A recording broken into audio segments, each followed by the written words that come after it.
What's up guys? It's me Pat back again with another video.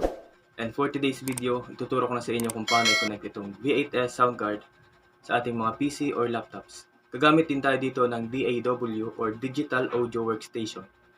So sa video na to, ituturo ko sa inyo kung paano i-install ang DAW yung gagamitin natin, which is yung Audacity. So tara, punta tayo sa aking PC. So ayun guys, nandito na tayo sa ating laptop. So bukas lang kayo guys ng kahit anong browser and type nyo lang Audacity, tapos yan. Itong nasa unahan, ito lagi yung pupunta natin. Click natin tong download.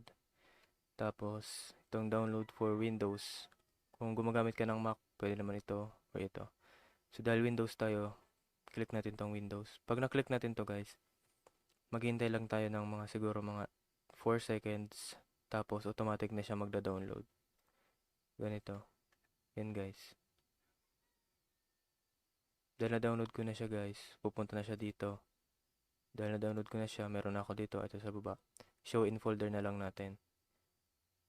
Tapos, ito na. Audacity. Double click. Tapos, next na lang to guys. Ayan. Sunod-sunod na to. Next. Install. Ayan. Tapos, uncheck natin to. Tapos, finish. So, pagkatapos nun guys, set up na natin yung ating V8S. So, kaya hindi ko siya nilaunch kaagad kasi baka hindi niya mabasa yung ating V8S. So, ito guys. Yung gagamitin kong microphone guys, itong lavalier. Kasi nasira yung cable ng microphone ko. So, ito na muna. Same lang to guys. Dito tayo maglalagay sa condenser mic. Condenser mic 1 or condenser mic 2. Tapos, naka-plug na siya sa charging port, sorry. Kung gusto niyo gumamit ng mga earphone, so pwede naman plug natin siya sa monitor. So, yun lang guys. Kapag gagamit tayo dito sa Audacity, or i-connect natin itong V8S sa laptop, halos itong tatlo lang yung gagamitin natin sa pag-setup. Kung bagon pa lang kayo sa Audacity, pwede nyo naman itong gamitin guys. Itong mga cable na to, pang instrument. So, accompany or instrument, dun lang din natin siya ipa-plug. Gagamit lang ng isang cellphone controlled ng accompany. So, dito guys, yung record natin guys ay ilagay lang natin siya sa mga 3 o'clock. Ganyan. Kasi yung sound na nanggagaling dito, pupunta siya sa Audacity. So, dapat meron siyang naka 3 o'clock siya sa record natin. So, ayun lang. Tapos, connect na natin to guys sa ating laptop.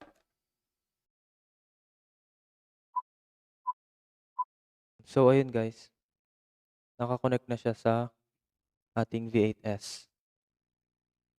Oh, wait lang guys. So, ito guys, kung makikita nyo, meron na siyang indicators. Yan.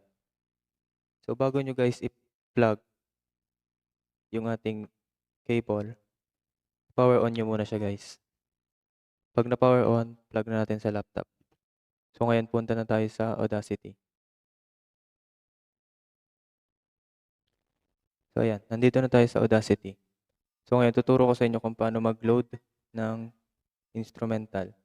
Punta tayo sa File, Open, tapos kung saan nyo nilagay yung instrumental nyo. Double click. Ayan. Ayan. Tapos, kung gusto nyo naman maglagay ng audio track, punta tayong tracks, add new, tapos stereo track. Liitan lang natin guys. Ayan. So, bago tayo mag-record, ito dapat muna. Punta tayo sa audio setup. Punta tayong host, Windows Wasapi dapat gagamitin natin guys. Tapos, recording device, microphone, V8S. So, ayan. Lahat yan dyan guys. Pwede nyo siyang gamitin. So, dahil naka-plug tayo sa V8S, ito ang gagamitin natin, V8S. Pwede tayong pumunta sa audio settings. Yan. V8S. Lahat yan guys. Recording device, V8S. Playback, V8S. Para marinig natin, lagay natin siya sa V8S lahat. Ayan. Pag magre-record ka na, select mo to. Dahil dito tayo maglalagay ng audio track. Tapos, R. Click natin yung R. Ayan.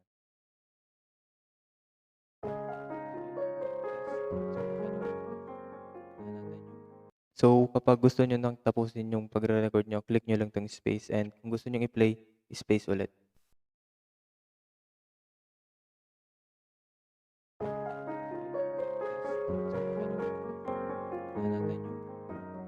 Hello, hello, mic test. Hello, hello, mic test. So, volume. Hello, hello, mic test. So, sample na natin. If I had to live my life without you near me, days would all be empty.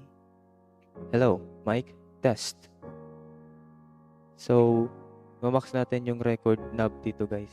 Tignan nyo. Hello, hello, hello, hello, hello, hello, hello. Ayan. Pag siniro natin tong record knob, halos wala na tayong mara-record na audio. Hello, hello, hello, hello, hello, hello.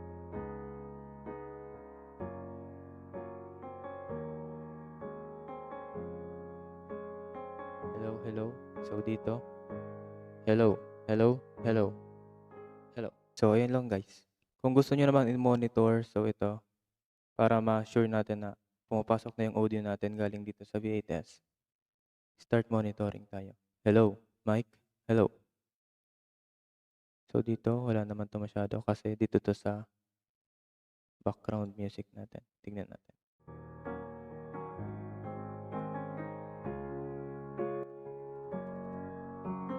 Ayan, hello. So, wala naman. Sorry, hindi pala siya pwede habang nag-play. Hello, mic. Test. So, ayun lang guys. So, sana may natutunan kayo sa aking video. So, doon na po nagtatapos yung ating tutorial. So, ngayon po, sasagutin po natin yung ilan sa mga katanungan ng ilan din sa ating mga subscribers. Question galing kay Ma'am Chi Gracie Vlogs. Hi Lods, tanong ako, pwede ba yung wireless mic sa V8S? Kasi sa akin, kahit pinagpalit ko na, di marinig yung mic sa live. Salamat Lods. So, question po na yan, pwede pong gamitin natin yung ating mga wireless mic sa ating V8S. Karamihan naman po sa mga wireless mic ay may transmitter, kagaya po nito. Kung ganyan po ang microphone nyo, kailangan nyo po ng 3.5mm to 6.5mm audio adapter. Same setup na po yon. Yung transmitter po natin ay ipa-plug po natin dito sa condenser mic 1 or condenser mic 2. Condenser mic 1 or condenser mic 2. Adjust po natin yung volume ng ating V8S, yung record knob, i-max po natin para lang po siguro natin na papasok po siya sa ating live. And syempre po yung volume din po ng ating wireless mic. Kung Bluetooth type naman po yung wireless mic na ginagamit nyo, automatic na po siyang mag-prepare dito sa ating V8S sound card. And automatic na rin po yung maririnig sa ating live once na nag-pair na po yung V8S and wireless mic. Next question ay galing kay Ma'am Mabel. Paano po gagawin yung naririnig naman sa headset pero sa live hindi po? So first po, try po nating i-max din yung mic volume and record volume. And make sure din po na yung ating cellphone ay nakakonect sa live 1 or live 2. And yung mga mic is nakalagay po sa condenser mic 1, condenser mic 2. Kapag hindi pa rin po, ilalagay ko po yung link ng open camera and yung tutorial na din po niya para po masubukan po natin kung gagana din po sa inyo. So last question from Joyce Oge 4702. Paano po yung V8S sound card to smart TV to amplifier pang video okay po sana? So kung yung smart TV po natin ay merong earphone or headset jack or headset port, pwede po natin gamitin itong mga connectors galing po sa V8S. So, yung isang end ay ilalagay po natin sa accompany. Pa-plug po natin sa accompany. And yung isa po, pa-plug po natin sa earphone port nung ating TV po. So, magkakaroon po siya ng dedicated knobs. Dito nyo po kukontrolin yung papasok na audio galing sa ating TV. So, next po is yung papunta sa ating amplifier. Gagamit po tayo dito ng RCA. Ito po. Ito pong 3.5 mm. Ito. Plug po natin siya sa monitor. And itong RCA is papunta po sa ating mga amplifier. So, magkakaroon din po siya ng dedicated knob. So, kapag max po siya doon, mas malakas po yung papasok sa ating amplifier. So, kung yung smart TV po natin ay merong Bluetooth, pwede po siyang i-connect dito sa ating V8S. Kailangan nyo lang pong pumunta sa settings, audio settings ng mga TV ninyo, and hanapin nyo po yung V8S. Pag na-connect nyo na po siya, pwede nyo po siyang gamitin, and tatanggalin na po natin itong accompany. Ito na lang po ang gagamitin natin, and yung mga mic. So, sana po nakatulong. So, stay tuned sa mga susunod na tutorials and vlogs. So, don't forget to like, share, and subscribe.